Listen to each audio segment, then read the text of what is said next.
Jai Shri Krishna Chaitanya Prabhu Nityananda Shri Advaita Gadadhara Shri Vaisnavi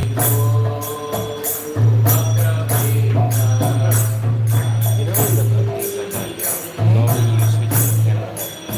Today, did you keep it rolling? Okay? Just keep it rolling. No, that's fine. Just keep it rolling. There's two surprises announcements I got made after birthday. So like, they were all around. Hare Krishna, Krishna Krishna, Hare Hare, Hare Rama,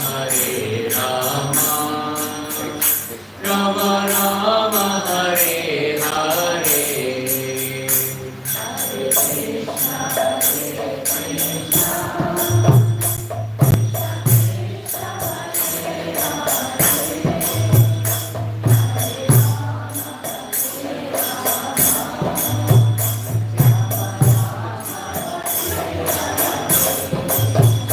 Hare Krishna,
Krishna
Srila Lakshmi Shridev भगवान की, श्रील भक्त प्रहलाद की, श्रील प्रभुपाद की, ओम कृष्णानंदी।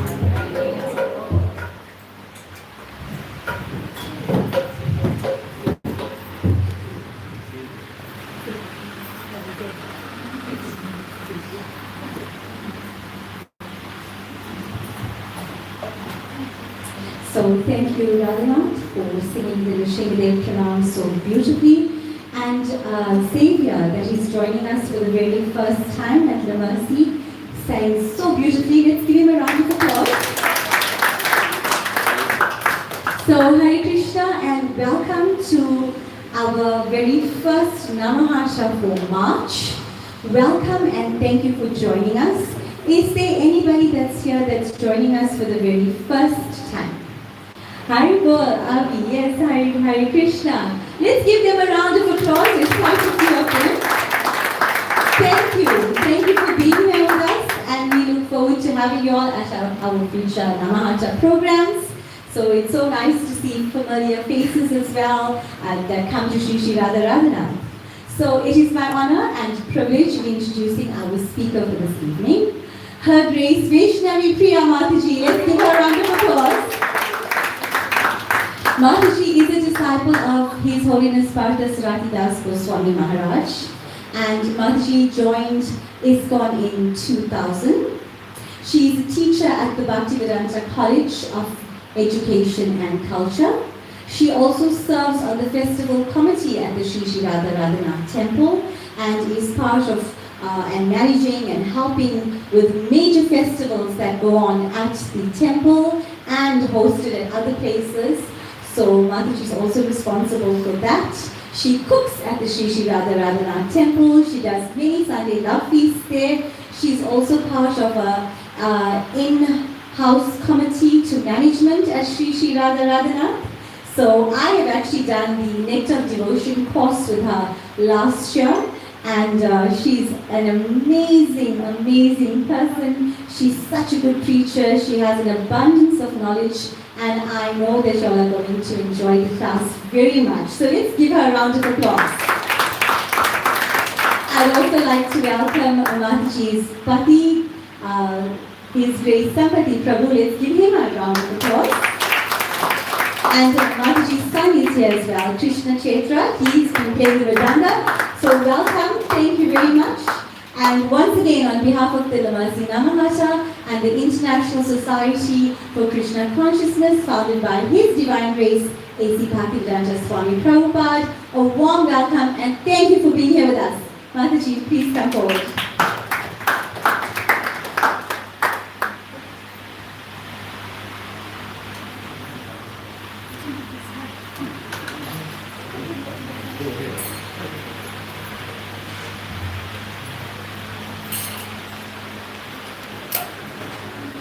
Hare Krishna.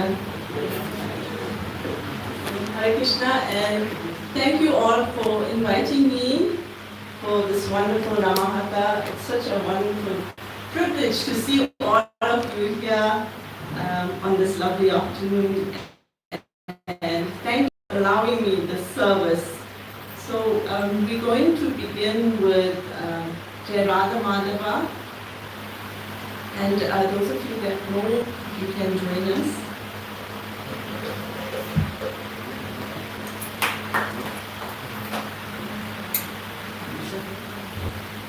Jaya Radha Madhava, Jaya Kunja Bihari.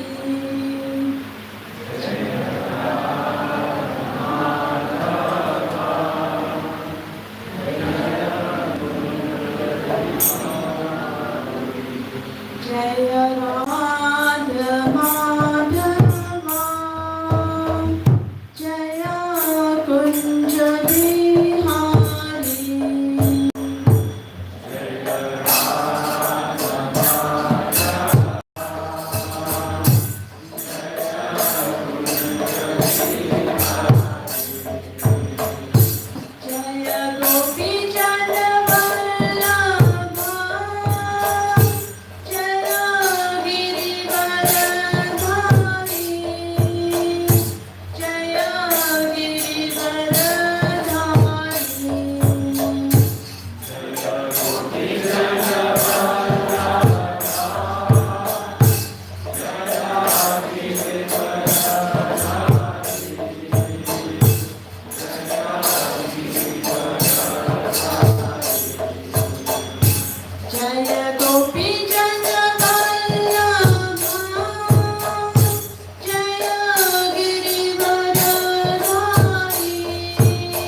Jamuna tira van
Srila Prabhupada ki jai.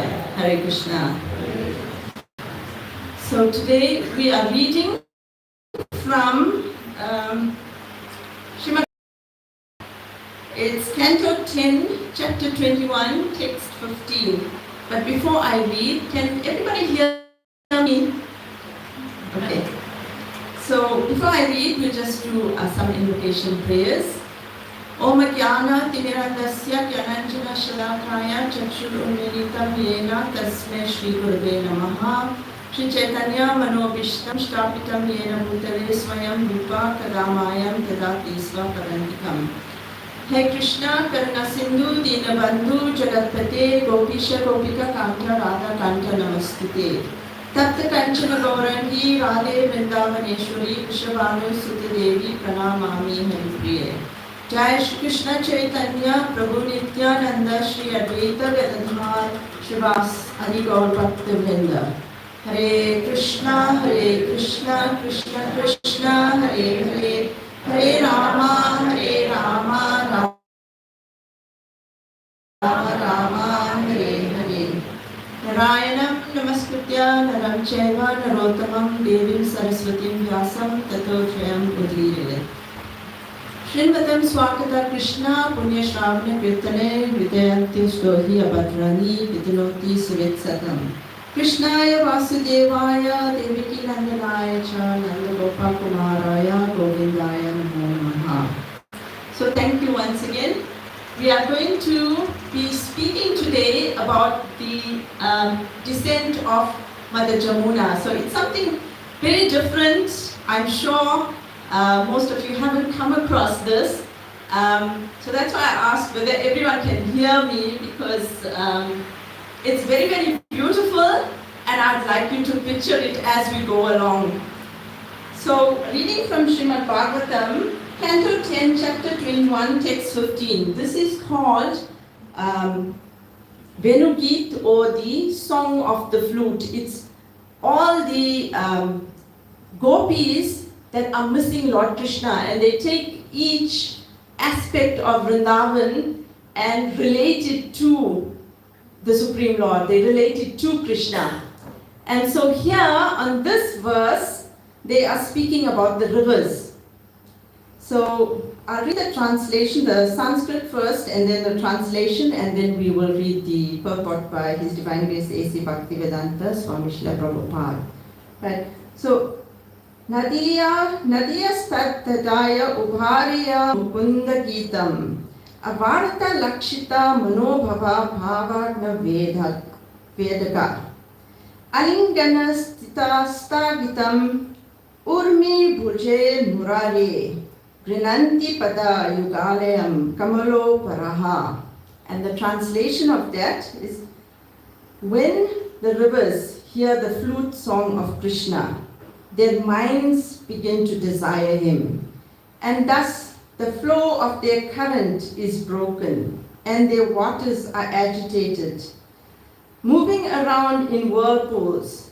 Then, with the arms of their waves, the rivers embrace Murari's lotus feet, and holding on to them, present offerings of lotus flowers. So the purport by His Divine Grace Srila Prabhupada. Even such sacred bodies of water as the Yamuna and the Manasa Ganga are enchanted by the flute song, and thus they are disturbed by the conjugal attraction for Krishna.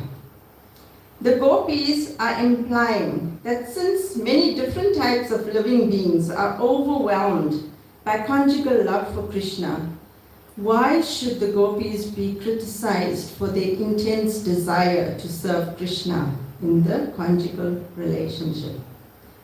So devotees, here the gopis they are praising the rivers, because Lord Krishna gets to bathe in the rivers, and then the rivers can embrace him.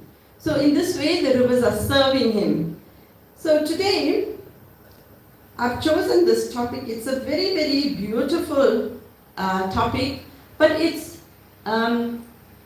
to elaborate to us where we belong, where we come from, and where we should be going back to. So, let's go on to the next slide. So, this is a picture of the entire universe. If you look towards, it's your left, right, that is the entire universe. And you look on the top, there is like this lotus flower picture.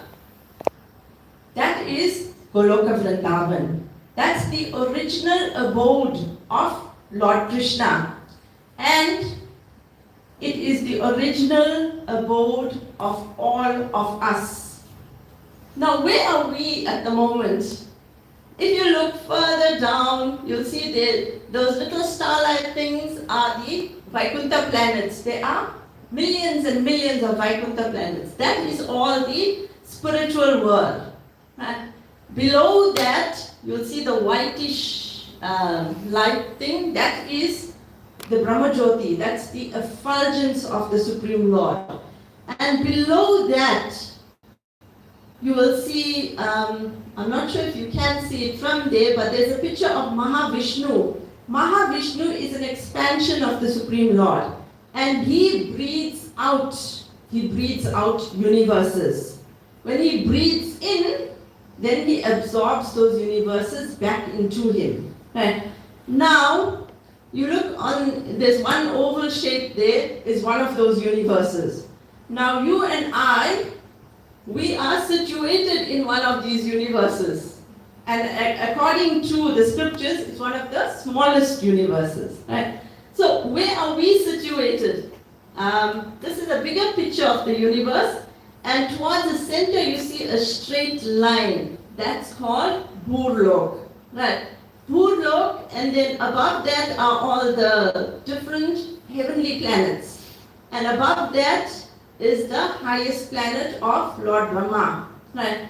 And then above that, there are so many layers, but that is within this universe. Right? And this one universe is situated in the causal ocean, where Mahavishnu is lying. Right? Now look at how far that is from where we belong. How far we have come. Right? So today, I want to give you a glimpse of our original home. You like that? Right? So I want you to, as we go through the slides, I'm going to read out to you a description of Goloka Vrindavan. That's our original home. Right? And if you want, you can look at the slides or you can close your eye and picture this in your mind's eye. It's your choice. So we go on to the next slide. Right. In the transcendental realm of Goloka. Now remember Goloka, the spiritual world. Right. In the transcendental realm of Goloka, which is situated far beyond the material world and remains inaccessible even to the greatest jnanis and yogis, flows the beautiful river Yamuna. Her blackish form resembles a sapphire. Her blackish form resembles a sapphire necklace or a blue lotus garland worn by the goddess of Vrindavan. And who's the goddess of Vrindavan? Srimati Radharani. Right. Next slide. The waters of Yamuna Devi are the liquid form of divine love, and the taste like a mixture of grape juice, sugar, and milk. After bathing with the gopis, the musk that anoints the body of Sri Krishna mixes with the kumkum decorating their breasts and scents with water. And scents the water with an intoxicating aroma. So can you picture this now? It's so beautiful. Right. Next slide. Yamuna Devi's waves are overflowing transcendental bliss. and they sound like the pure melodies of the Samaveda, glorifying the ever-youthful Prince of Vrindavan. Who is the Prince of Vrindavan? Shri Krishna. Right. These ever-dancing waves are decorated with blue, pink, red and golden lotus buds and laced with an unlimited variety of water blossoms, unique only to her. So go to the next slide. The shores of Yamuna are sometimes decorated with groves of fragrant kadamba trees and sometimes with forests of golden champaka trees, scattered here and there are pure white beaches of diamond dust. And the riverbanks are always decorated with many jewels, which are ecstatic symptoms of Vraja's soil, when it meets to discuss the ever-flowing glories of Nandananda with the waters of Yamuna Devi. Next slide. Many playful fish swim in her waters, sometimes jumping, sometimes diving, always relishing the varying currents of Yamuna Devi's inconceivable devotion to Sri Hari. These fish sometimes become stiff with ecstasy and then resemble the jeweled playthings Balakrishna keeps in toy vaults at Nandagram. Nandagram is the home of Lord Krishna. The large turtles living in the shallows are the wisdom of the personified Vedas, having attained Swarvagya, full cognizance by eating the marine vegetation of the Yamunas. So the turtles, everything in Vrindavan, everything in Goloka Vrindavan is personification. So they are all alive. Even you see the sandbanks having a conversation with Mataji Muna. So everything there relates to Krishna. Right. Next slide. On either shore, glistening jewel staircases lead to simhasans or resting places. Let me go to the next slide.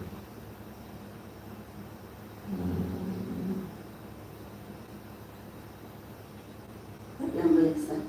We don't know. Okay. 9. Okay, right. 9 is fine.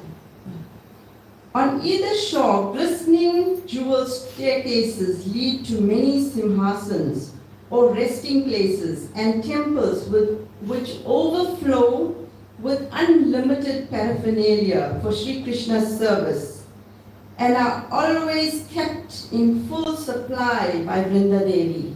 Vrinda Devi, we worship her as Mother Tulsi. In Goloka Vrindavan, Vrinda Devi is a personality and her service is to see that Radha and Krishna's pastimes continue and there is nothing to disturb them. There are innumerable groves of flower trees, vines, bushes and creepers whose rainbow colors are varied scents, create an atmosphere that enchants the mind and invigorates the senses. The pollen of those flowers decorate the waters just as spices are added to a beverage for flavor. So we're on slide 9. There are beautiful deer delighting in the forest groves and many other animals who achieve perfection by drinking the intoxicating potion of Yamuna's waters. Birds of all species incessantly sing the glories of Sri Krishna and they become intoxicated by their own kirtan and the blissful atmosphere of Braj. Can you picture that, devotees? That is our real home. The breezes blowing through the foliage are scented with the fragrance of Yamuna Devi's waters and cooled by the spray thrown up by her hand like waves. When one atomic particle of that divine fragrance strays from its service to Govinda, it falls to this material world. I'm going to repeat that. When one atomic particle of that fragrance strays from the service of Govinda, it falls to this material world. Right? So what is that one atomic particle that is being spoken about here? Anybody? The spirit soul. So all of us, each one of us, Krishna says in the Bhagavad Gita, Dehinosmin yata dehe komaram yovanam jara tata dehantra praptir dhiras tatra namuyate. As the embodied soul passes from boyhood to youth to old age, the soul similarly passes on to another body at death. And a sober person is not bewildered by such a change. Right? So we are spirit souls in the spiritual world, and our service is to serve Lord Krishna. Jivera Swarup hoy, Krishner Nitya Das. So Nitya is eternally, Das is servant, and Jivera Swarup. Jivera is we are spirit souls. Swarup is our occupational duty. So our constitutional occupation is to serve Krishna. And when we stray from that service, when we don't want to serve Krishna, we want to serve ourselves. We want to think, why should I serve Krishna? I can become Lord. Then Krishna creates this material world so that all of us here, we come here, we think we are lords. Right? So that's how it's mentioned. When one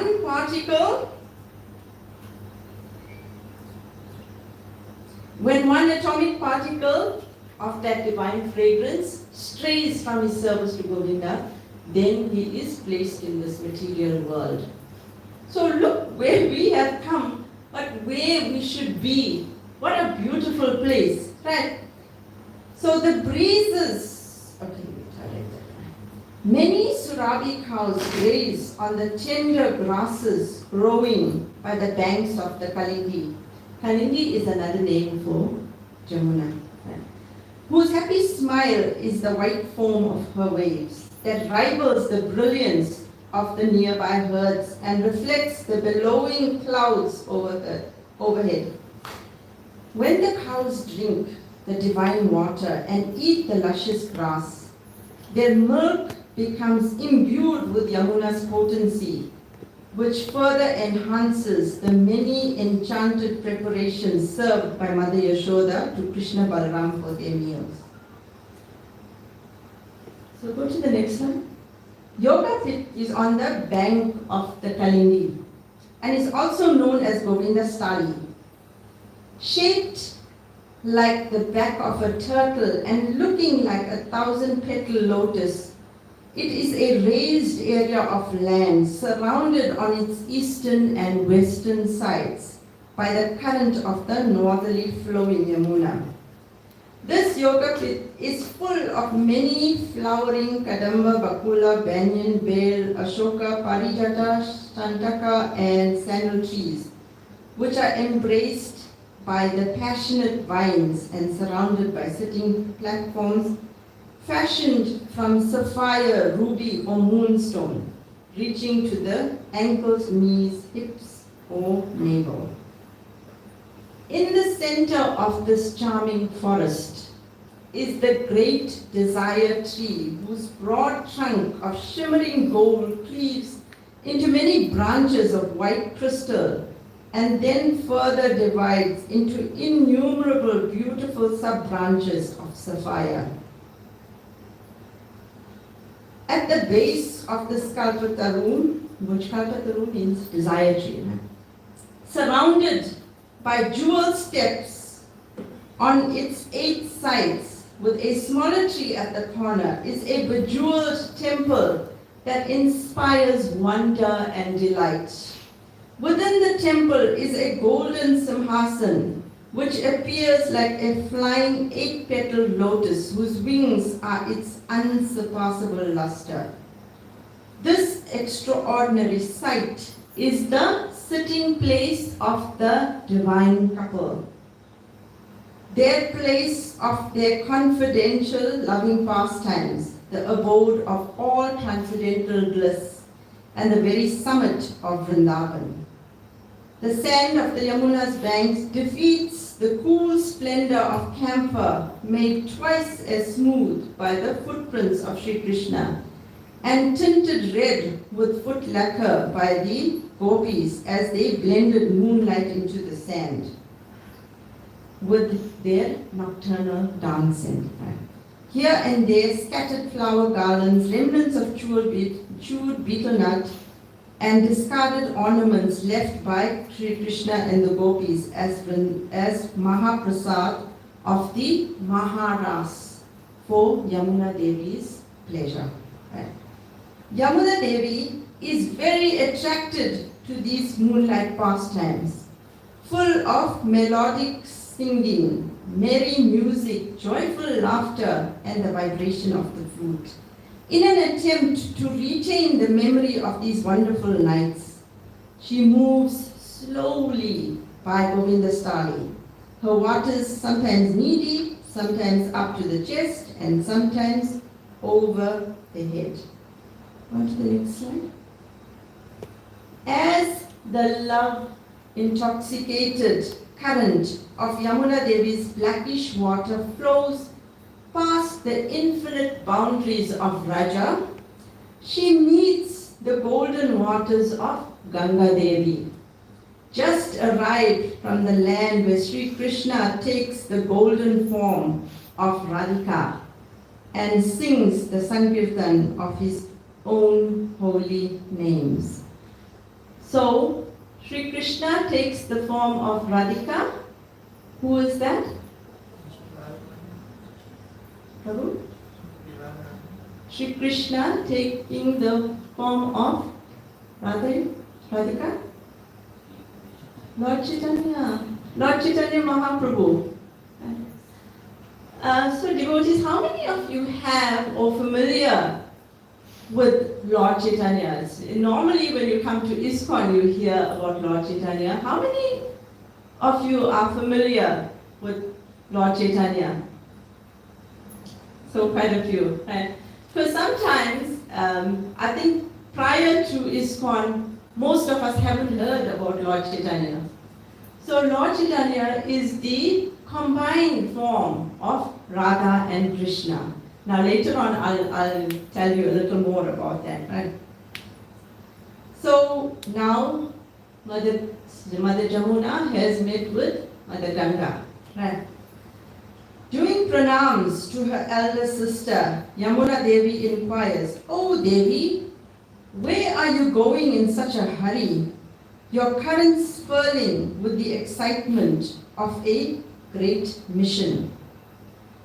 So Ganga Devi replies, "I have been ordered by Gaura Krishna to go with you to earth." Right? So, Gaura Krishna is Lord Chaitanya. Right? Now, remember this is happening in Goloka Vrindavan. And we just spoke about the Simhasan of Radha and Krishna where they are enjoying. Right? And now here Mother Ganga is speaking about Gaura Krishna. So what does it mean? It means in Goloka Vrindavan there are two aspects. There's Madhurya Dham, which is the sweet pastimes of Radha and Krishna. And there's Audharya Dham, which is the pastimes of Lord Chaitanya in the same abode. Right? So here, Gaura Krishna is Lord Chaitanya and he has instructed Mother Ganga to come down to the material world together with Mother Jamuna. Right? So Mother Ganga is saying now, we have been instructed to participate in his pastimes as he appears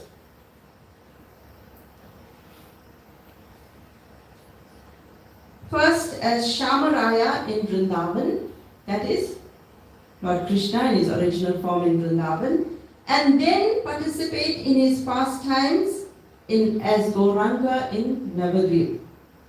His unquenchable desire to liberate the conditioned souls from the clutches of birth and death and restore them to their original position in Goloka. So the desire of Lord Chaitanya is that we all go back to our original home in Goloka Vrindavan. So enlivened by the order of their Lord, the two rivers, the two sister rivers combined and began to flow as one throughout the unlimited planets of Vaikuntha. They are like a braided chain of silver and gold, and with their purifying waters, they please the blissful inhabitants of the spiritual world. At the entrance to the kingdom of matter, they paused to see the great darkness which is born of the forgetfulness of Govinda's service, and became overwhelmed by compassion for its sorrowful inhabitants. So here Mother Ganga and Mother Jamuna are on the bank or on the very edge of the spiritual world, and they are looking down at the material world, and they are feeling sorry for all the living entities that are in this material world. And here we think we are happy. So we are suffering in this material world, and it's only when we realize our true position, our true nature, and what our true home is like, then only we'll have this impetus to want to go back. Right now, if you are happy with your car, your house, your family, you settle, there's no impetus to want to go back, right? There's no impetus to want to endeavor to go back to the spiritual world. But Lord Krishna says in the Bhagavad Gita that this place is Dukhalayam Ashashvatam. It's a place of misery, right? It's a place of misery because you might have a little happiness, but then that is followed by sorrow. And you have sorrow to a certain degree, that is followed by a little happiness, and then a little sorrow. And this goes on, cycles, birth after birth after birth. We seem to be happy here because we don't know what true happiness is. When we discover what true happiness is, real happiness, then we'll understand that this is a miserable place. Right? So now, there's these two rivers. They are overwhelmed with compassion for all of us. Right? We'll go on to the next slide. So at that time, the toenail of Lord Vamanadev protruded through the coverings of the universe like sunlight entering an impenetrable forest of misery. So now while Mother Ganga and Mother Jamuna is in the spiritual world contemplating to come down, there is this pastime happening of Lord Vamanadev. Lord Vamanadev is a dwarf incarnation of the Lord, and he requested from the demon king Bali Maharaj, he requested 3 paces of land. And when Bali Maharaj allowed him those 3 paces of land, then he began to expand. And he expanded so much that his first step that he took touched the tip of the universe, and his toe pierced the universe. And that piercing was able to allow Ganga and Jamuna to now enter into the universe. Right.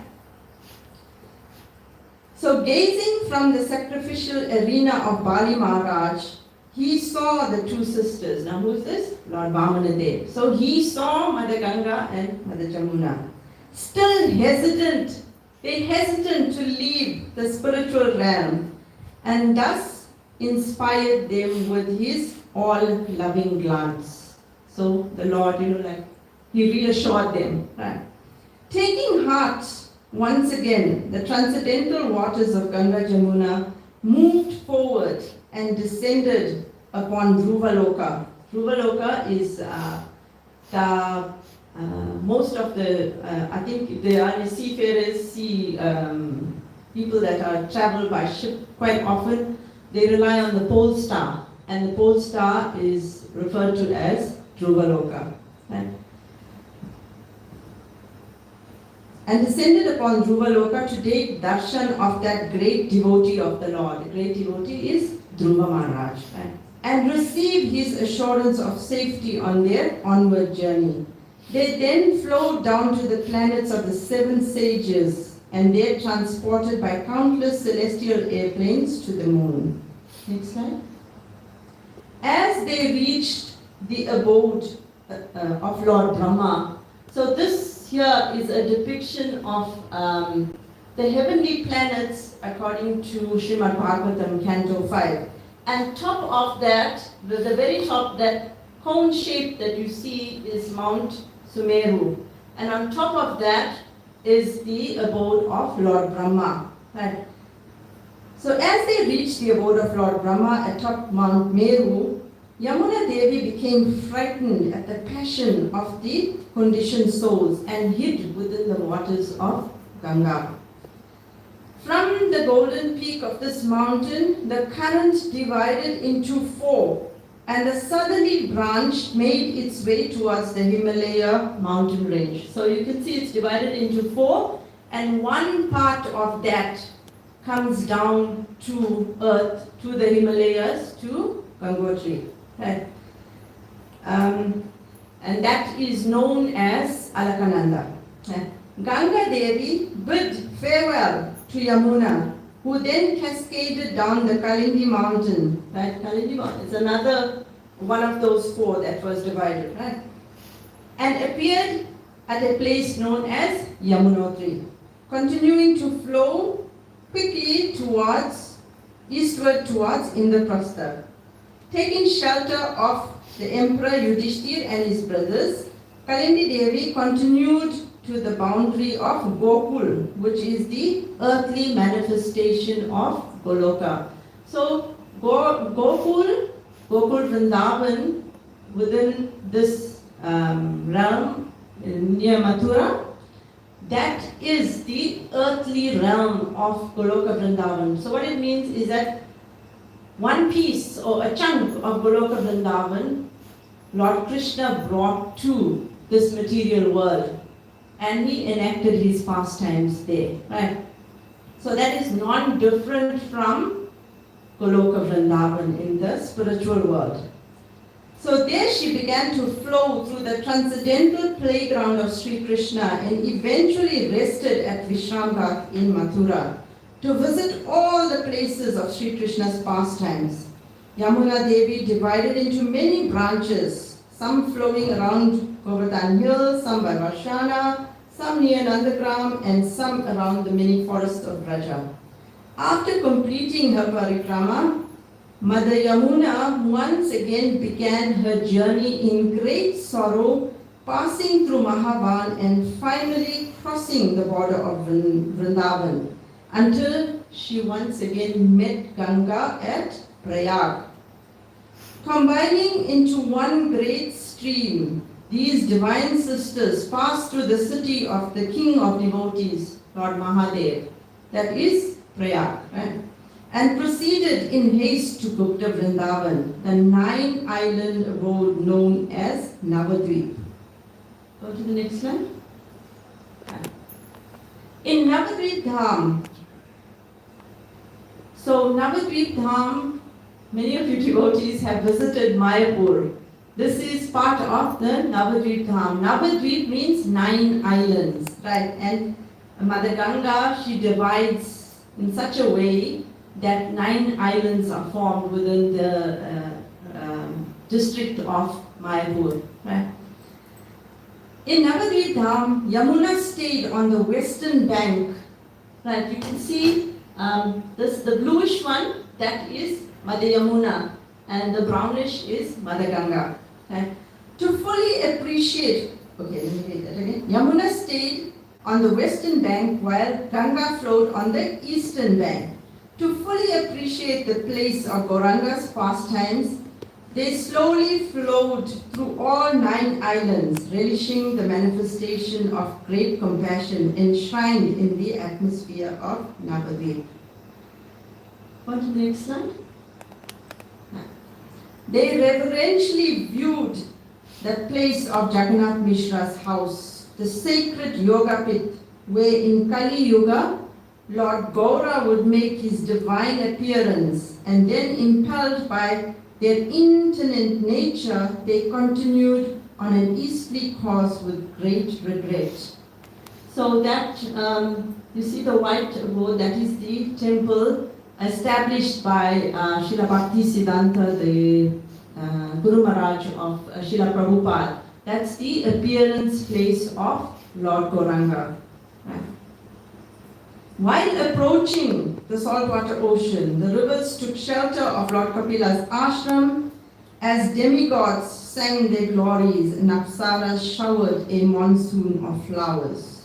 Overwhelmed by their impending separation, Yamuna Devi then spoke to Ganga Devi as follows.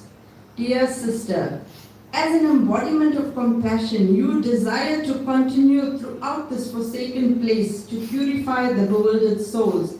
I take the dust of your lotus feet. Please give me permission to depart to Goloka again.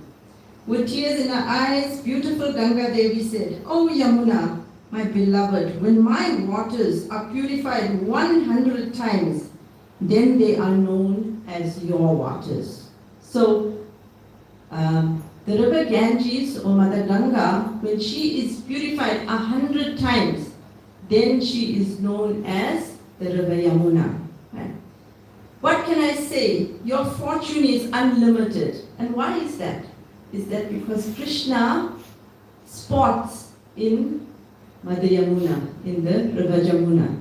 So she has become more purified than Mother Ganga. Right? Your fortune is unlimited as you always embrace the body of Sri Krishna in your arms. Caress him with the form of your hands. By the order of the Lord, I will descend to Patala Loka, but I shall long to join you in the service of Radha Krishna in Goloka. So, Mother Ganga continues from this planet now, she goes down to the subterranean heavenly planets. You saw initially in the universe, below us are the subterranean planets. So she goes there to purify all the souls there as well. Right? Falling at each other's feet, shedding tears of sorrow, and repeatedly embracing while begging forgiveness for their offenses. Those sisters separated once again to execute the orders of the Lord. While Ganga Devi descended to the nether regions, Yamuna started to flow through the ocean, crossing the islands of Jambudvip until she reached the golden mountains of Lokaloka. So now she's on her return journey. Ascending their slopes, she retraced her previous course and once again entered Goloka. While the demigods and the denizens of Vaikuntha showered flowers and sang songs of her who purifies the 3 worlds in the liquid form of love of God. And go on to the next slide. All things have their origin in Sri Krishna, the ultimate cause of all causes, both spiritual and mundane. Thus, the ultimate source of Yamuna, like all things, is the one indestructible Supreme Person. If one searches for the immediate cause of Kalingi, then it's said that she is an expansion of Vishaka Devi. Right? Vishaka Devi is one of the attendants of Srimati Radharani, right? Who takes this liquid form as a means to provide variegated pleasure for Sri Krishna. As Srimati Radharani is the feminine counterform of Govinda and the embodiment of his infinite potencies, so Vishaka is her expansion, imbued with independent volition for the purpose of serving Radha Krishna's loving pastimes. To enhance the landscape of Vrindavan, Vishaka's offering of love to the divine couple includes eternally manifesting in the form of a river that flows through spiritual and material worlds. The descent of Yamuna Devi from Goloka Vrindavan also coincides with the perspective of the demigods who envisage the creation as a byproduct of their karma. Thus Kalindi, who is known as Krishna because of her darkish complexion, is also known as the twin sister of Yamuraj and the daughter of the sun god Vivasavan. So go on to the next slide. So Mother Yamuna has returned to Goloka Vrindavan. Now the question is, how do we return home? Devotees, do you have any clues, any ideas? How do we return home? We've spoken about what our home is like. Now the question is, how do we return? Anybody? Hare Krishna Prabhu? Surrender fully to Lord Krishna. Anybody else? Prabhu? Just remember the past time that you explained now. Remember the past times? Anybody else? Chanting. Chanting, right? Anybody else? Devotional service? Okay, I'm going to read to you.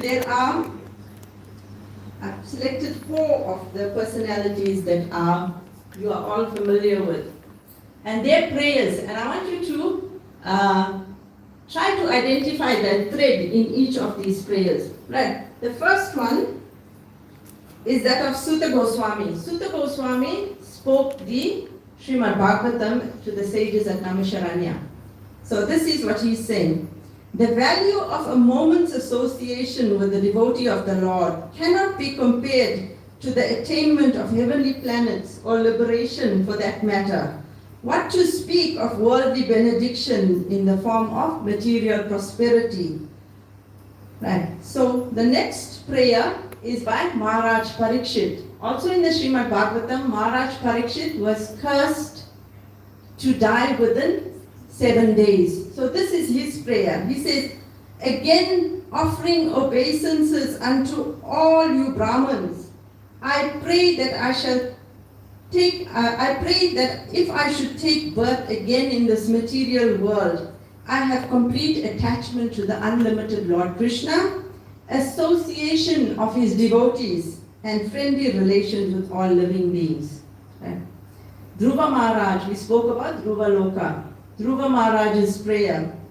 Now Dhruva Maharaj, he was a 5-year-old boy who was meditating on the Lord, and the Lord appeared in front of him. So this is his prayer to the Supreme Lord. He says, O unlimited Lord, kindly bless me so that I may associate with the great devotees who engage in your transcendental loving service, as the waves of a river constantly flow.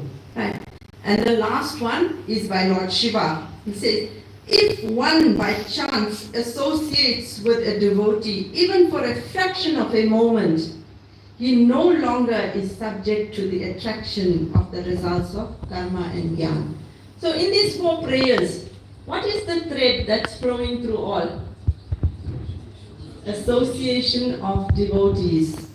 Association of devotees is that glue that is going to keep you together and purify everything related to your spiritual life. You spoke about devotional service, you spoke about chanting, you spoke about remembering the Lord.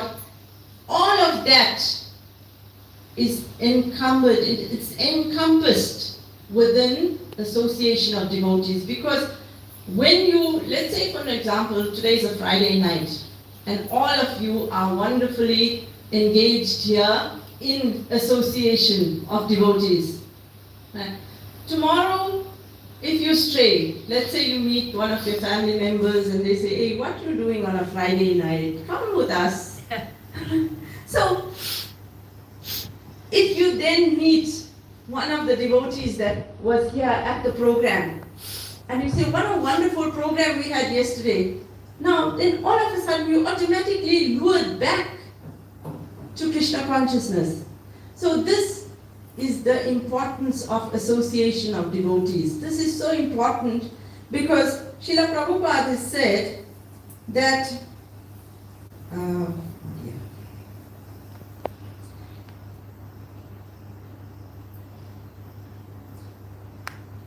Srila Prabhupada has he's used the example of an iron rod.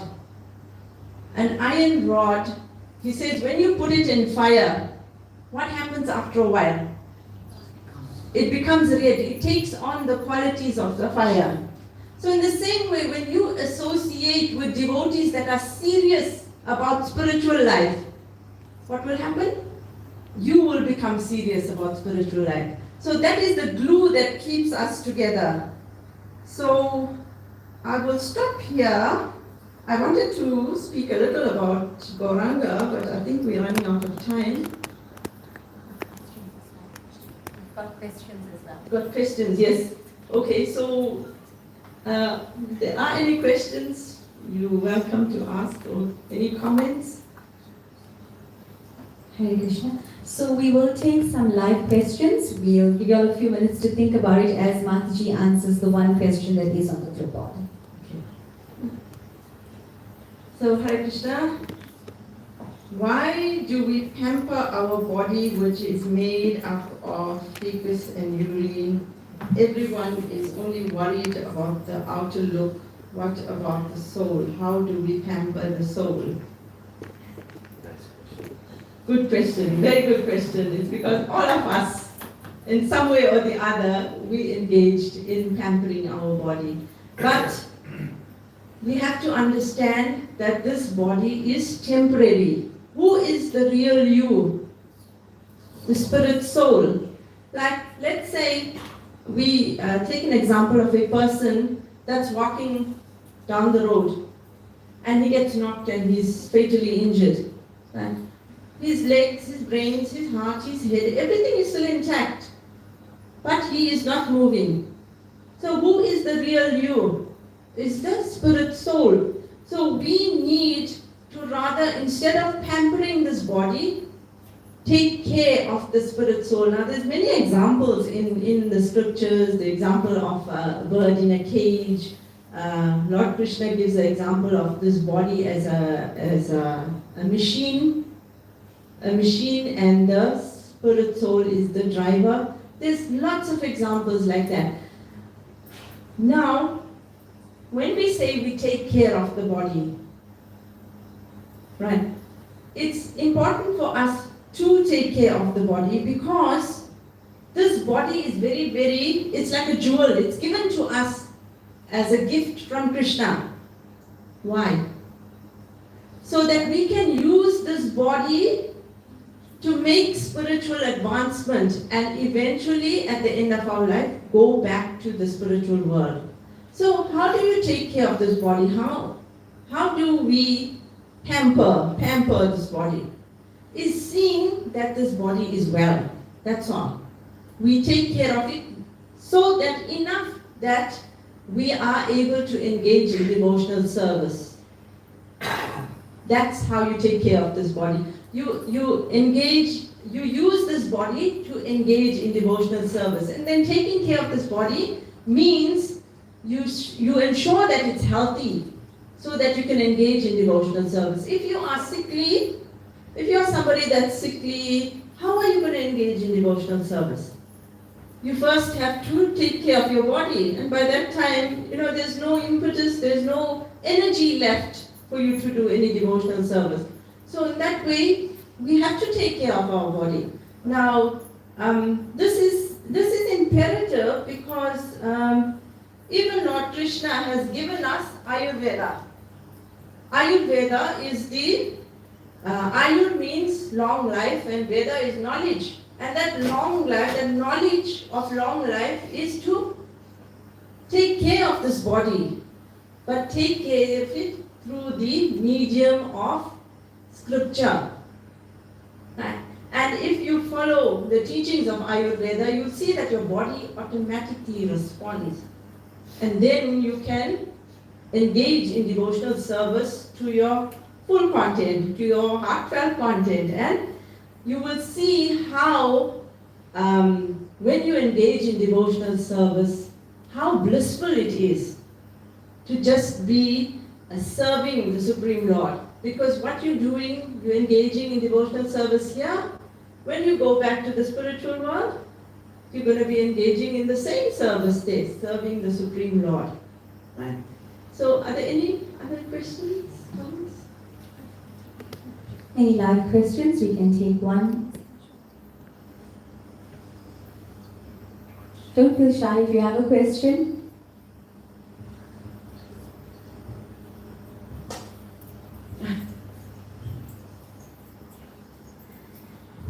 Hare Krishna. Not a question, more a point. So, when we do Arti, for example, then we chant, we say Om Ganga Jamuna Chaiva Godavari Saraswati Narmini Sindhu Kaveri Jalasmi Sariniko. We call on 7 holy rivers. So, also, many millions of people have just been taking snan in Mahakumbha. So maybe 30 seconds, just elaborate. You mentioned 2 rivers for the benefit of our congregation. Mother Ganga, Mother Jamuna. Saraswati is Triveni, and then the 7, briefly please, for the benefit of the congregation. Alright, and Saraswati is Mother Jamuna, Mother Ganga, and Mother Saraswati is the 3rd river, which we say has, she's a mystical river. She doesn't appear, or rather she was cursed to appear. She was cursed, I did this class last Sunday. She was cursed by the sage, I think his name was Utkala, where she was very proud, and he had asked her for a place to perform meditation, and she didn't comply. So then he cursed her, and he cursed her to go into the nether region. So that's how we don't see Mother Jamuna in, Mother Saraswati. She doesn't appear in her physical form here on this material world. And the others, Godavari, Godavari flows in the more towards central India, and that is where she's a sacred river as well, and she's that is where Lord Chaitanya sat, and he spoke spoke with Ramananda Rai. And then there's the Kaveri, which is also a sacred river. And what's the other one? Narmada. Yeah.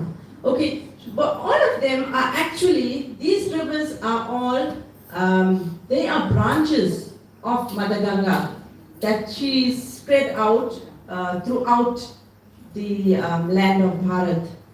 So, even, what's the other one?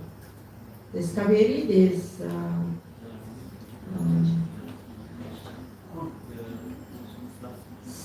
the one, Sindhu.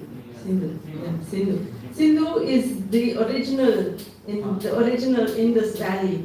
So she was the sacred river that flows through the Himalayas. And these are all tributaries of Mother Ganga. So they're all very, very sacred rivers.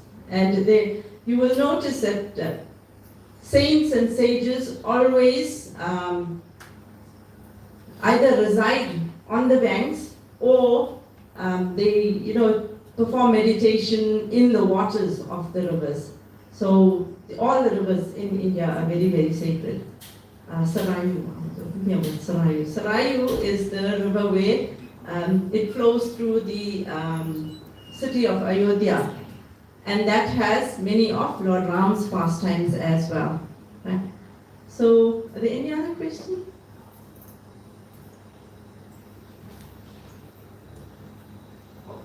The concluding part that I want to make is. So Mataji has given us a brilliant lecture.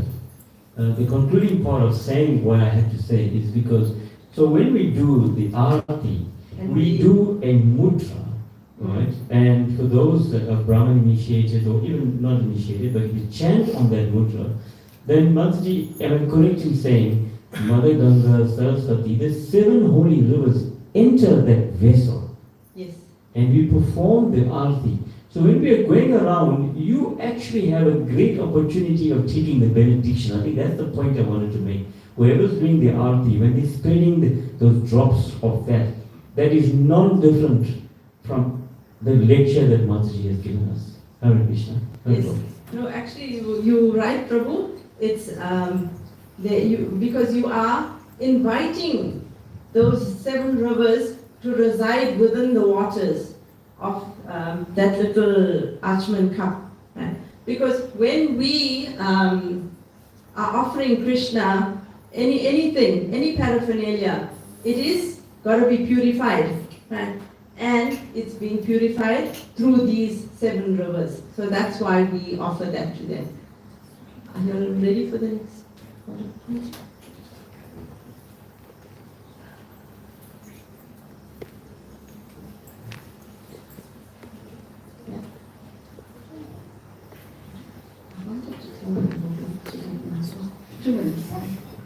Okay, devotees, just since we're having Gaur Purnima next week, I thought I'd just conclude with one pastime of Lord Chaitanya. And that is how he got his golden color. Now we know, we call him Gaura Krishna, we call him Gaura Hari, and we said he is a color of Srimati Radharani. That's this golden color. Right? So once Srimati Radharani had made arrangements for Krishna to come and meet her in the Kunj, and she decorated her Kunj very nicely, and Krishna actually forgot, or he was busy with somebody else and he forgot. And she waited and waited and waited, and no Krishna coming, and as she waited, she was getting more and more and more upset. Right? So, she's getting more and more upset, and then, when Krishna finally realized, oh, I had a meeting with Radharani. Right? So he comes running to this place, and when he comes there, these 2 maidservants, Lalita and Vishaka, they are standing at the gate, at the entrance. Now they don't want to let him in because Radharani is so upset. She is upset that she doesn't want to see anything black. She doesn't want to see anything black. So Krishna, Nishama, he is black too. He doesn't want to see him. So these two guards now, Lalita and Vishaka, they say to her, no. They say to Krishna, no, you are not allowed. Radharani doesn't want to see anything black. She doesn't want to see a bumblebee. She doesn't want to see anything black. Please go away from here. She is very, very, very upset. So now Krishna, he goes, he's sitting aside, what to do. Then he calls upon Purnamasi and Vrinda Devi. These are the 2 role players that engage in Krishna's pastimes and Radharani's pastimes, and they make sure that everything is ready for these pastimes. So now Krishna says to Vrinda Devi, please, what do I do? Radharani is so upset with me. So then Vrinda Devi says, okay, she doesn't want to see you, or she doesn't want to see anything black, right? So what you must do, I'll teach you a song. She says, I'll teach you a song, and so she teaches she teaches Krishna this song, right? And this song, the words are, by the way, this pastime was spoken by His Holiness Gaur Govinda Swami before he left this world.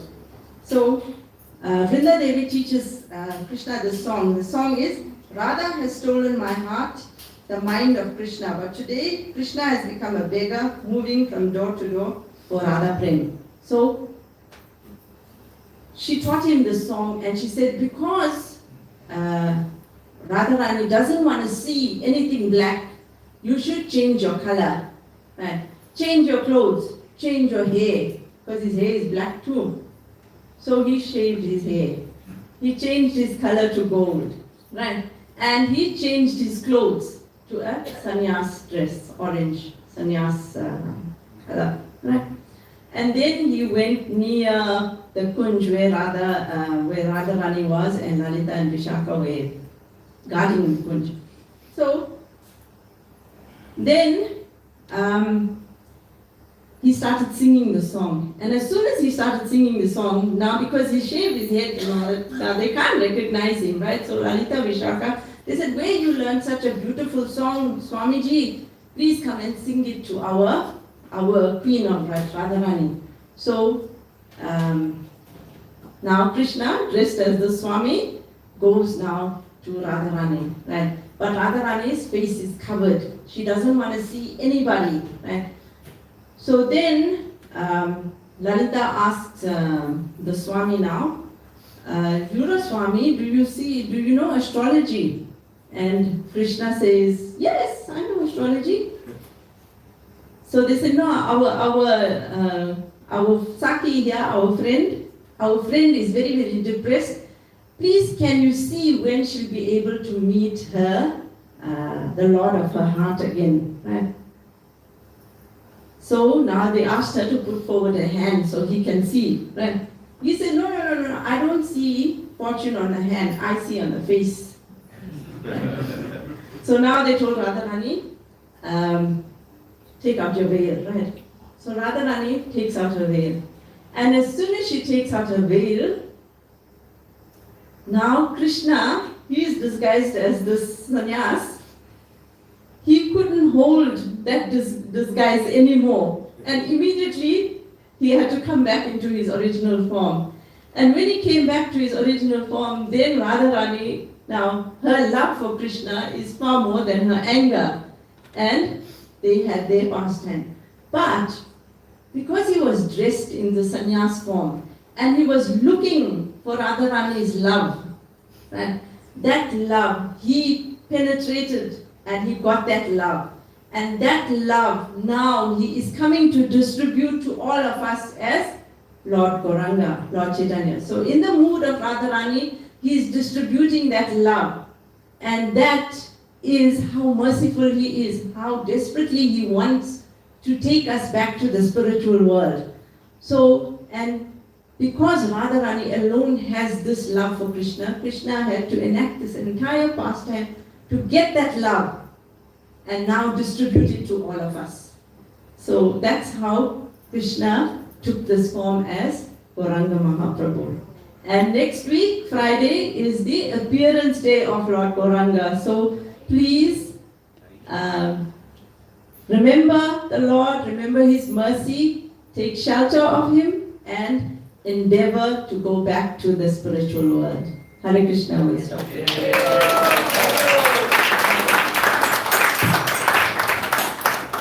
Wow, that was absolutely amazing. Firstly, Mataji, thank you for such a lovely class. And I think Mataji's class actually took us on a journey this evening. It was so beautiful.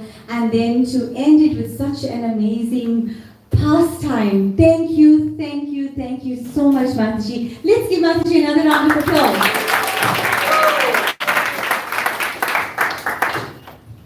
So, as Mataji said, next week, Friday, that is the 14th of March. It is the appearance day of Lord Chaitanya. It is Gaur Purnima. It is a very, very auspicious day. Please join us at the temples, the Shri Shri Radha Radhanath temple and New Jagannath Puri will be having festivals on those days. They will be having a program. So please come through to the temples, observe the day, and celebrate the day with us. So I just have a few announcements to make. Tomorrow we are all, sorry.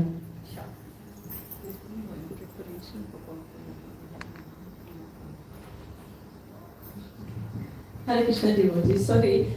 In preparation for God Purnima, the Sri Sri Radharadhana temple in Chatsworth is having a Maha cleanup this Sunday. So please, if you all can join us in association of devotees and engage in devotional service. So we want to clean the temple grounds, so that when we invite Mahaprabhu to enter, we have a beautiful temple, a neat, clean place for him. So please, this is a humble request from the devotees of Sri Sri Radharadhana for all of you to join us on Sunday. Hare Krishna.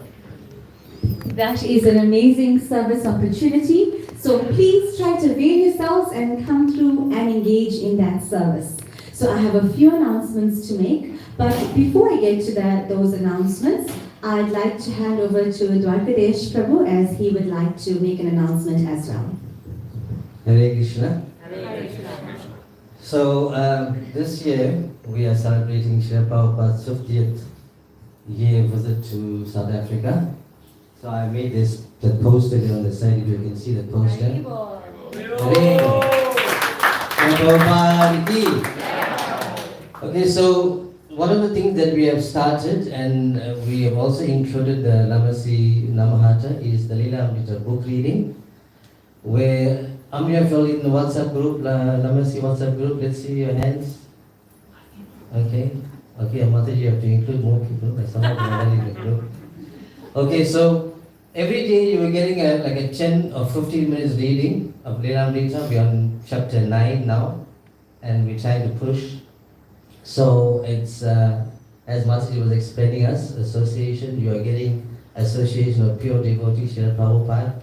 And as you will be reading Lila Amrita, you will become closer to Prabhupada, you will understand ISKCON, you will understand so many aspects of Prabhupada, how he struggled to bring ISKCON to South Africa and all over the world. So please try and listen.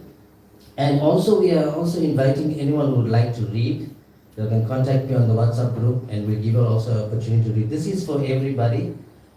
We have some of the readers sitting right here. Sankarshan Prabhu, Rasaraj Prabhu is also reading. Prabhu also read a few times. So please, my humble request is listen to the reading, as well as if you want to participate and read, you're most welcome. Thank you very much. Hare Krishna.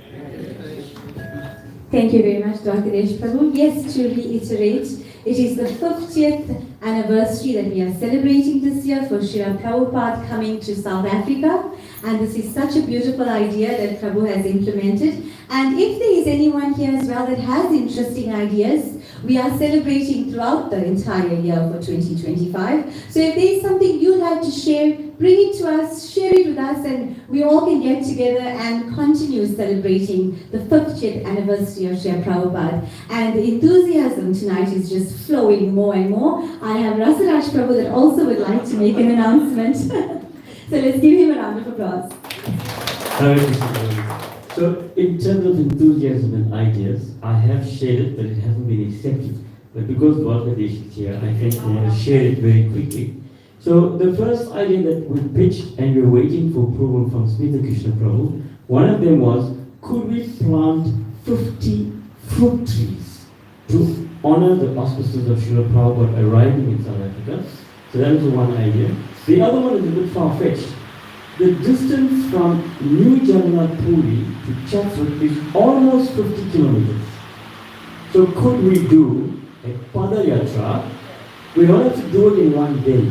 We could walk 10 kilometers a month. It will take us 5 months, start at point 1 and finish off. And the idea was, if we could take Srila Prabhupada along, I think the chariot is currently, Prabhupada's small chariot, is at NJP. So sadly, I couldn't be at the meetings. For work reasons, I've been between Durban, Cape Town, so that's why I missed the meetings. the trees, Prabhupada? Oh yes. On the 14th of April, the rising sun has a 52 kilometer race. I pitched the idea to Sri Krishna. What I want to share with you is we have an official running club. If you don't know that, we opened the club in Cape Town. I brought it to Durban. Anybody want to take a guess what the name of the club is? It's called Jagannath Athletic. It's been in existence for the past 15 years from Cape Town to Durban. So one of the ideas is, because the race is starting literally outside Shishi Radha, I've contacted the organizers and we are hoping to get a watering table. And they are exceptionally happy that if we get it together, we will be holding the water table, we will be distributing Peshavan, I'm looking at Bhaji and Prabhu, and then we'll have the opportunity to do Kirtan and Harinam, and 2,000 to 3,000 runners from all parts of the whole of South Africa are going to pitch up there, because that's the last qualifying race for Congress. So that's ideas, that's what I want to share. Thank you. Wow, such interesting ideas. So very interesting, and I hope everybody engages in one or if not all of these services. So I'm just going to move on to announcements very quickly. Tomorrow, a humble request, please come through at 10:30. We are making 500 kachoris, because it is the Namaste Namahatta's turn to cook the Sunday Love Feast next week Sunday. So we are all gathering here tomorrow. Please come through. We are going to be making 500 delicious kachoris. Vaisnavi Priya Mataji, you're going to vouch for the taste next week Sunday. So please come through. We require assistance. We need your help tomorrow at 10:30. And also a reminder, next week Sunday is our turn. So please, save the date, assist us, be there with us.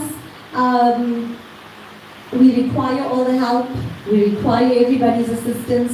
Only when we come together can we do great things. So please come through next week Sunday and assist us.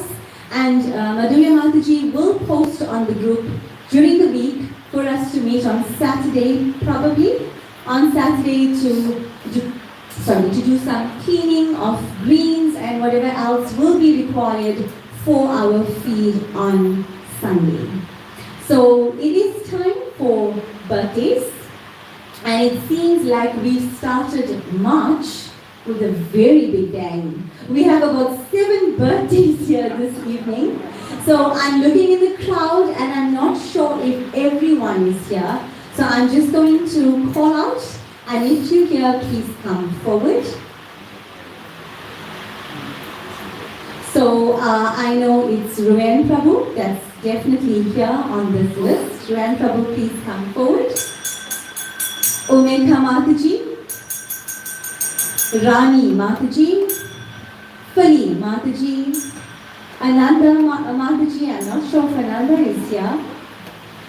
K Mataji, Prisha's mom, Sachi Charan Mataji, and Babu Prabhu, who is Rasaraj Prabhu's brother. Please come forward. Let's give them a round of applause. Please come forward. So you all can gather around the delicious cake that's been made just for you all. So we can have the birthday boy and birthday girls first, if you all can gather around the cake. So we're going to sing happy birthday for you all. And while we're singing happy birthday, we can cut the cake. So while we're going to sing happy birthday, we are going to cut the cake at the same time. And after we're done, so to the Kirtan team that's going to be singing, when you see the cakes being cut and each birthday boy and birthday girl has a piece, that's your cue. Oh, there's quite a few birthday girls. Quite a few. Hare Krishna, Mataji, please come through. So when everyone has a piece of birthday cake, then we'll stop singing. I'm missing a few people. Oh, okay, not everybody is here. So when we're done singing, I will request for a family member of each one of y'all to come forward to feed that piece of birthday cake. Also, we would love for you all to say a few words. No pressure. It is a fact that public speaking is the greatest fear in the world. One of the most strongest phobias is public speaking. So no pressure, but we would love to hear from you all. So when we're done, we're going to pass the mic over. If you don't want to say anything, you pass the mic to the next person. But we, all of us here at the Namahatta, would love to hear from you all. So let's sing the Hare Krishna Mahamantra, oh happy birthday. Who's you going to sing, Prabhu? So Xavier Prabhu is going to sing.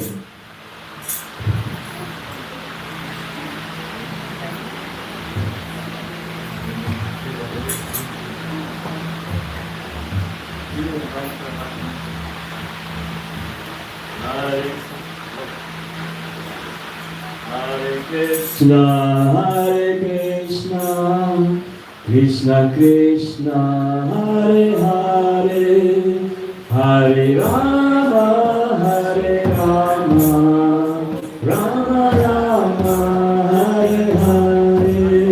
Buddhaya Jai Devotee, Buddhaya Jai Devotee, Buddhaya Jai Devotee, and so say all of us.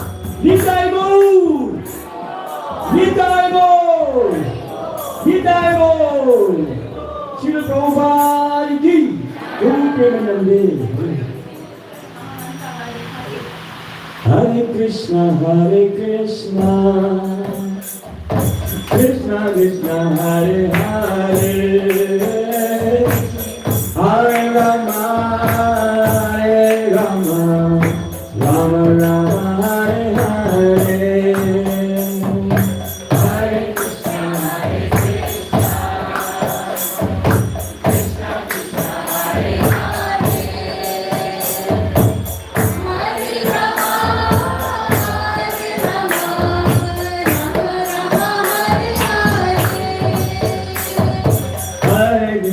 Hare Krishna, Krishna Krishna, Hare Hare, Hare Rama, Hare Krishna, Hare Krishna, Krishna Krishna, Hare Hare, Hare Rama, Rama Rama, Hare Hare.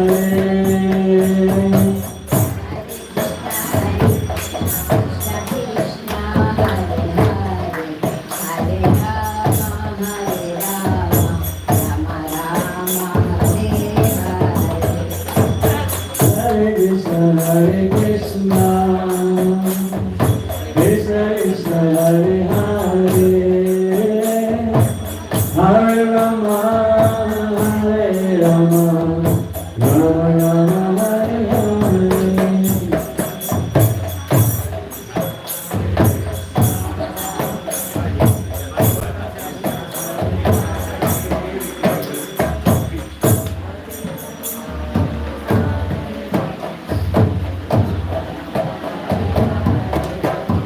Thank you so much. So I would like to call the loved ones forward. Mataji, if you can go next to your lovely son. Omeka Mataji, who can we call forward? Neeraj Prabhu, please come forward. Mataji, can I call Trisha forward? Or you want boys?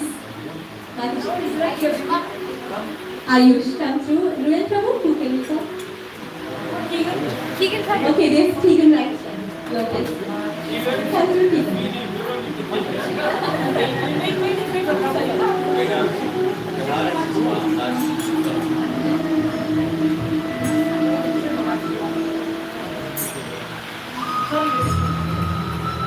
Make sure you're looking to the cameras just now for some lovely pictures and memories.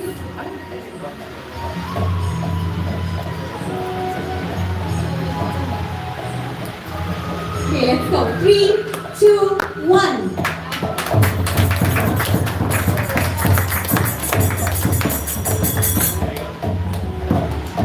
Thank you so much. A very happy birthday once again to our 2 birthday girls and 2 birthday boys. We have a perfect balance out here. Thank you for everything that you all do. Thank you for everything that you all are. We appreciate everything that you all are to our Namahatta. May Lord Krishna bless you all abundantly, and may you all have a very, very blessed year. So I'm going to hand the mic over to you all, and we are hoping that each and every one of you all are going to say a few words. So let's give them some encouragement and a round of applause. Hare Krishna. You turned out tonight. Thank you. Thank you for this lovely cake, whoever baked it. Gold leaf on it. I want to wish somebody that's very special to me. I grew up, I think, from the age of 3 in front of you, my neighbor up the road, and to share this meal here with her today is very special as well. We should give it up.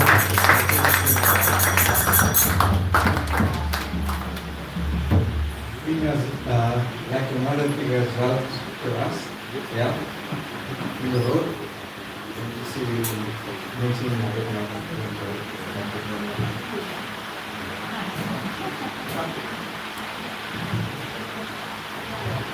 Hare Krishna devotees, all glories to Srila Prabhupada. As Mataji mentioned in her talk earlier, association is the glue that holds us all together. And I'm so glad to be associated with the Lamasi Namahatta. I'd like to thank Prabhu and Mataji for always going the extra mile to make us feel extra special. And thank you, devotees, for helping us on our spiritual journey in whichever way, little or maybe just the sight of the devotees that gives us a lot of encouragement to go further in our spiritual advancement. Thank you, all of you all that attend Namahatta. And thank you, Mataji Prabhu again and Lamasi Namahatta for making us feel extra special always. Hare Krishna.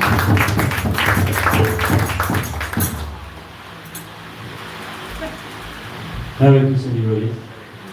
So I'm sure you've noticed, this is my brother. And by Krishna's arrangement, he is unable to talk. So we call him Babu. His correct name is Rajesh. And my late dad's birthday is coming up in a few days. His name was Ishwarlal. And our surname is Namahatta. So this is relevant. Krishna consciousness is not only for normal people, it's for everybody. He hasn't brought his beads. I don't know what he chants, but he does have a set of beads and he's trying. So please bless him. Hare Krishna.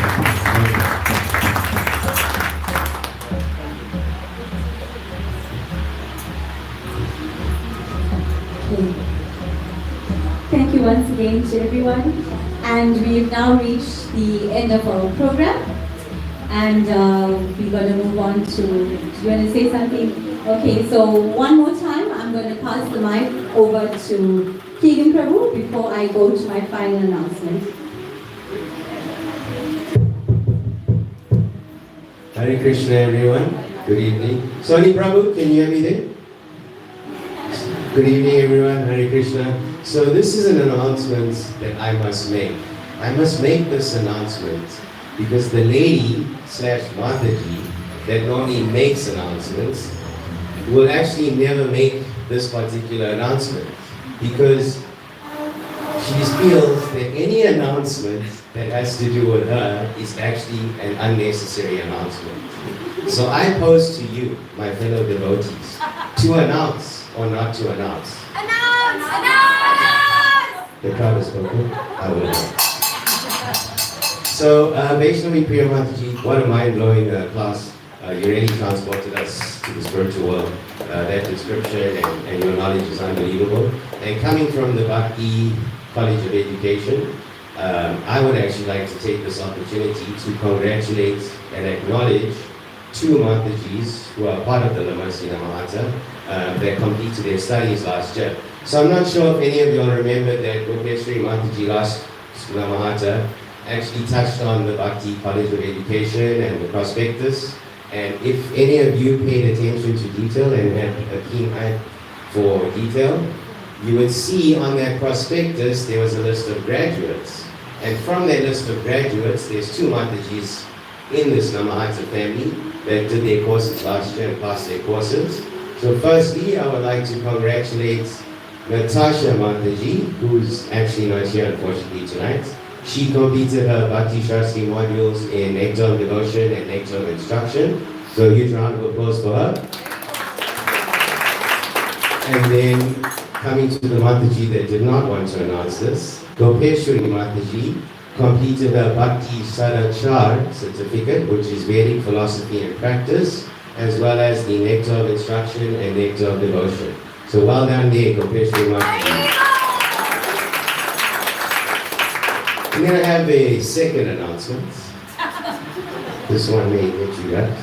So I'm not sure if you guys, well, devotees, saw on the group, I think it was Wednesday, Mataji, late at night, the news that Gopeshwari Mataji has recently joined Radio Hindavani. So before you put a hand together and give a round of applause, I'd just like to share something with you. So I'm not sure if many of you pay attention to the news. There's lots of nonsense news out there. It's death, chaos, destruction. But I recently read in the news that it was an article that absolutely blew my mind. So there was a group of highly special, they need to start correctly here, right? So you know in South Africa we have a lot of fraud hotlines and whistleblower hotlines, right? So coming back to it now, there's a group recently of highly specialized archaeologists who, acting on a tip from a whistleblower hotline, that due to the destruction the tornado caused last year in Seatides and surrounding areas, that someone actually gave a tip that there was a dinosaur that could be discovered there, and there was fossils of his bones, and it was called a Microphonosaurus. So we know the truth about what Srila Prabhupada has said about these dinosaurs, or if you don't, please go read up about it. These archaeologists were actually digging in vain, but what they did uncover was a very rare medical journal which could be dated to the 70s, 80s or 90s. Now, before I tell you what was in this journal and blow your minds like my mind was blown, Radhika Mataji, can I just ask you, you have children, right?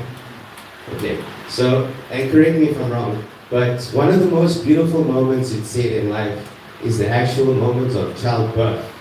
So when the mother, I'm just going to say mother for now, forgive me, or the Mataji, is lying there on the table, she's doing her thing, and the baby's born, she's squeezing her husband's hand, the Prabhu's acting great, but his fingers are actually broken, she's swearing him, telling him it's all his fault, things like that. When the baby comes out, it's the most beautiful sight and sounds ever. But in order to get that sound of the baby, the doctor holds that child, most likely by the legs, upside down, and gives the child a bit of a smack on the backside. And then the child makes a sound, cries, it's the most beautiful sound in the hospital at that time. Everyone's in happiness, okay? Just keep that in mind. So coming back to this rare medical journal that was found by these archaeologists, there was a doctor who wrote a story about his experience when handling this childbirth of Gopeshwari Mataji. Now, when this child, aka Gopeshwari Mataji, was born, this beautiful moment, and she's hanging upside down, and the doctors actually got her there by the legs, right?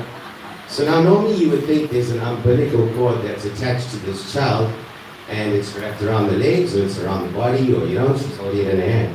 But what this doctor saw was actually an electric microphone cord that was attached to this little baby. And as his eyes went down to the end of this cord, he realized that this baby was holding a microphone in her hand. So as he gets over the initial shock and this dumbstruck scene, his entire team is shocked, they don't know what's going on. He tries to reach for this microphone, and as he reaches for this microphone, Gopeshwari, this young beautiful baby, opens her eyes, immediately screams into the microphone, "How dare you!"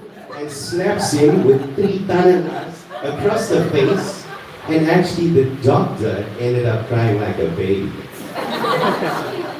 So with that story, I would just like to congratulate Gopeshwari Mataji on joining Radio Hindavani. She started yesterday. She was on yesterday from 12 to 2, and she was on today from 12 to 3, but her actual time slot is Mondays, 9 to 12 in the morning, So please tune in, give her your love, give her your support. She's done a very excellent job so far. I did send a shout out, although she didn't play it on the first day. We'll discuss that. And, sorry? Okay, Madhuri Mataji was listening while doing her preparation, then you know. So congratulations, Mataji. So the whole point of my story, like I told you before, is you were born to do this. There's no doubt about this. I think you're going to do an absolutely excellent job. I wish you all the best, and I'm sure everyone else here has lots of love and support for you. So please keep rocking it. Do yourself proud, do Lord Krishna proud, and obviously do all the Namahatta Namahatta proud. Hare Krishna. That's for you now. Sorry for me, sir. So. I do have other stories. So I think in going on Chilean Valley, there's a song Jhumka Girale, and that's exactly what happened now.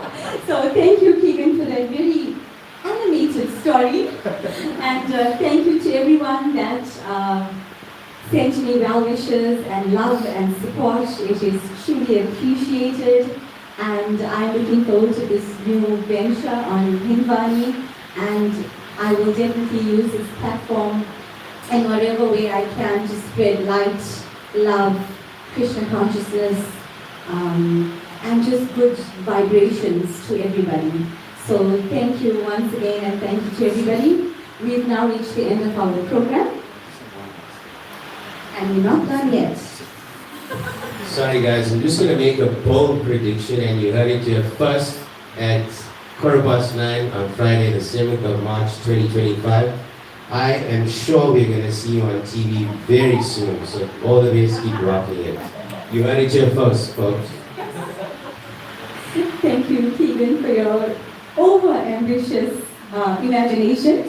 It's good, it's good. So thank you once again. We've reached the end of our program. We will now have Aarti and Guru Puja, and Krishna Chaitanya Prabhu will lead us into Kirtan. And we have Radhika Devi Mataji that will perform Aarti. So thank you once again for attending this evening's Lamasi Namahatta. Please travel safely back home. Do not leave without participating in the sumptuous prasad that is waiting for you all. Mataji and her team have very lovingly made all these delicious crepes. So please make sure that you all partake in the prasad as well. May we all rise. Hare Krishna.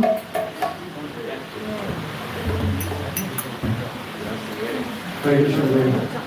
Can I make a question? As you see in the pictures, Lord Krishna is never alone, and Lord Krishna is always, when he's chanting his holy names, we'd all like to be together. So please come forward, Hare Krishna.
Rama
Krishna, Hare Krishna, Krishna Krishna, Hare Hare, Hare Rama, Hare Rama, Rama Rama,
Hare Jai